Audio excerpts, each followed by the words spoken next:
Bismillahirrahmanirrahim. Assalamualaikum warahmatullahi wabarakatuh. Perkenalkan, nama saya Siti Fatona Purianggreni dari kelas Sosiologi F semester 5. Di sini saya akan menjawab pertanyaan ujian tengah semester Sosiologi Industri. Baik, saya akan menjawab pertanyaan nomor 1. Jelaskan apa itu artinya sosiologi. Sosiologi merupakan gabungan dua kata dari bahasa Latin dan Yunani, yaitu sosius yang berarti kawan dalam bahasa Latin, sedangkan logos bermakna ilmu pengetahuan dalam bahasa Yunani. Sosiologi adalah ilmu atau pengetahuan tentang sifat, perilaku, dan perkembangan masyarakat. Ilmu tentang struktur sosial, proses sosial, dan perubahannya. Kemudian yang kedua ada industri. Industri adalah suatu bidang atau kegiatan ekonomi yang berkaitan dengan pengolahan bahan baku atau pembuatan barang jadi di pabrik dengan menggunakan keterampilan dan tenaga kerja dan menggunakan alat-alat di bidang pengolahan hasil bumi dan distribusinya sebagai kegiatan utama. Kemudian yang ketiga ada sosiologi industri. Cabang ilmu sosiologi ini mengaji hubungan antara fenomena sosial yang terjadi dalam masyarakat dengan kegiatan industri. Materi yang dipelajari dalam kajian ini meliputi peranan industri dalam perubahan sosial, aktivitas yang berhubungan dengan kegiatan produksi, kemudian ada juga distribusi dan konsumsi, hubungan industri, dan berbagai struktur masyarakat. Kemudian nomor 2, objek dan ruang lingkup sosiologi industri diklasifikasikan menjadi dua, yaitu secara internal dan eksternal. Uraikan secara jelas masing-masing. Baik, objek dan kajian sosiologi industri adalah sosiologi industri mengkaji hubungan antara fenomena sosial yang terjadi dalam masyarakat dengan kegiatan industri. Adapun yang menjadi ruang lingkup kajian sosiologi industri dapat dilihat dari dua sisi, yaitu secara internal dan eksternal. Secara internal, analisis tingkah laku manusia dalam hubungan sebuah perusahaan atau industri, yaitu hubungan kerja dalam industri, organisasi industri, manajemen industri, leadership dalam industri. Secara eksternal, analisis kegiatan manusia dengan latar belakang sosial, ekonomi, dan kultural yang berbeda-beda, yaitu tipologi masyarakat industri. Kemudian yang ketiga ada 6 ciri dari masyarakat praindustri. Sebutkan 5 saja yang Anda ketahui. Baik, yang pertama ada produksi yang terbatas, kemudian yang kedua ada ekonomi yang bertumpu pada pertanian, yang ketiga ada pembagian kerja yang terbatas. Kemudian yang selanjutnya ada variasi kelas sosial yang terbatas, dan yang terakhir komunikasi antar komunitas terbatas, hanya sedikit yang melihat atau mengetahui keadaan di luar desanya sendiri. Kemudian satu lagi, masyarakat banyak berkembang di daerah pedesaan. Dan nomor 4 ada 4 macam dampak dari industri. Yang pertama itu ada urbanisasi, yaitu perpindahan penduduk baik individu maupun kelompok dari desa ke kota. Contoh urbanisasi terjadi karena wilayah kota dianggap menyediakan kesempatan kerja yang lebih luas. Kesempatan kerja yang ada di wilayah kota ini sebagai salah satu dampak adanya industrialisasi. Masyarakat desa ini berbondong-bondong datang ke kota untuk memperoleh pekerjaan yang lebih beragam dan pendapatan yang lebih tinggi. Kemudian yang kedua ada eksploitasi tenaga kerja, yaitu pemberian imbalan yang tidak wajar kepada pekerja, jumlahnya kurang dari jumlah total produksi setelah dikurangi dengan pembiayaan pemeliharaan barang-barang modal. Contoh seperti dalam sebuah perusahaan seorang karyawan bekerja 12-20 jam sehari atau overtime. Kemudian yang ketiga ada perubahan secara struktur keluarga.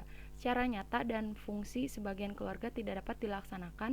Contohnya seperti banyak anak yang di bawah umur yang harus mengais rezeki karena faktor yang mengharuskan dia mencari nafkah. Kemudian yang terakhir ada lingkungan hidup, yaitu adanya kegiatan industri yang bermaksud untuk mengolah dan memanfaatkan kekayaan alam. Namun pada kenyataannya pemanfaatan kekayaan alam ini dilakukan secara berlebihan untuk menghasilkan materi yang berlebih pula. Contoh membuang limbah pabrik ke sungai atau mencemari udara dengan membuang asap pabrik. Baik, kemudian nomor 5, menurut Daniel Bell terdapat 5 faktor atau dimensi yang mempengaruhi masyarakat post-industri. Jelaskan dan berikan contohnya masing-masing. Yang pertama ada menyangkut sektor ekonomi, di mana masyarakat menghasil barang jadi beralih menjadi masyarakat penghasil jasa. Karena industri suatu bangsa ini semakin maju, semakin besar presentasi angkatan kerja yang bergerak menuju sektor manufaktur ekonomi. Kemudian yang kedua ada terjadi di lapangan pekerjaan. Di sini terdapat perubahan dalam jenis kerja, yaitu keunggulan kelas profesional dan teknis. Kemudian yang ketiga ada masyarakat post-industri, ialah memusatkan pengetahuan teoritis sebagai inovasi dalam pembentukan kebijaksanaan bagi masyarakat. Perubahan dalam dimensi pengetahuan dapat dilihat dari perbedaan masyarakat post-industri, masyarakat industri. Kemudian yang selanjutnya ada orientasi masa depan yang mengendalikan teknologi dan penafsiran teknologis. Dengan kata lain, masyarakat post-industri bisa berencana dan mengontrol pertumbuhan teknologi itu daripada membiarkan segalanya terjadi. Kemudian dimensi yang kelima mencakup pengambilan keputusan dan penciptaan teknologi intelektual yang baru. Dimensi yang kelima ini berhubungan dengan metode atau cara-cara memperoleh pengetahuan. Kemudian selanjutnya nomor 6, mengapa persoalan buruh di Indonesia selalu melakukan protes demonstrasi baik kepada pemerintah maupun kepada pengusaha. Jelaskan apa sebabnya dan bagaimana solusinya menurut Anda. Menurut saya sendiri ada beberapa hal mengapa persoalan buruh di Indonesia ini selalu melakukan protes. Yang pertama antara lain ada upah yang tidak sesuai UMP. Masalah timbul saat pihak pemberi kerja atau pengusaha tidak mematuhi hal yang justru memberikan upah yang berada di bawah standar kelayakan yang sudah ditetapkan. Kemudian yang kedua ada sistem outsourcingnya yang tidak adil dan tidak transparan. Kemudian yang selanjutnya ada hal yang belum terpenuhi secara maksimal adalah masalah jaminan kerja, kemudian ada kesehatan, keselamatan, kecelakaan, hari tua, dan lain-lain. Lalu permasalahan yang selanjutnya adalah persebaran pekerja di Indonesia yang tidak merata.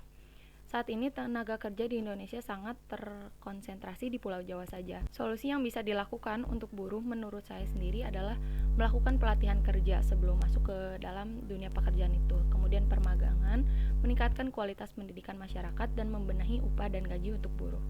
Kemudian yang nomor 7, pertumbuhan kerajinan menjadi industri melalui 3 tahapan, yaitu sistem domestik, manufaktur, dan sistem pabrik. Jelaskan dan berikan contohnya masing-masing.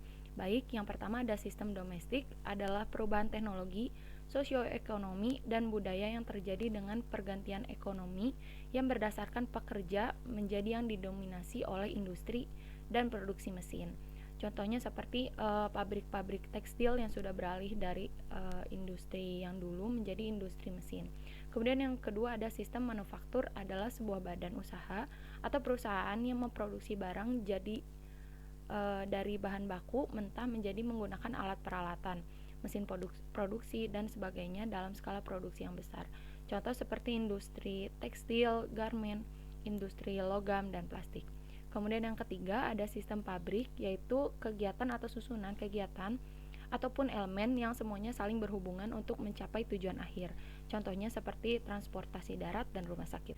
Baik, mungkin segitu saja yang dapat saya sampaikan di ujian tengah semester ini. Terima kasih Bapak.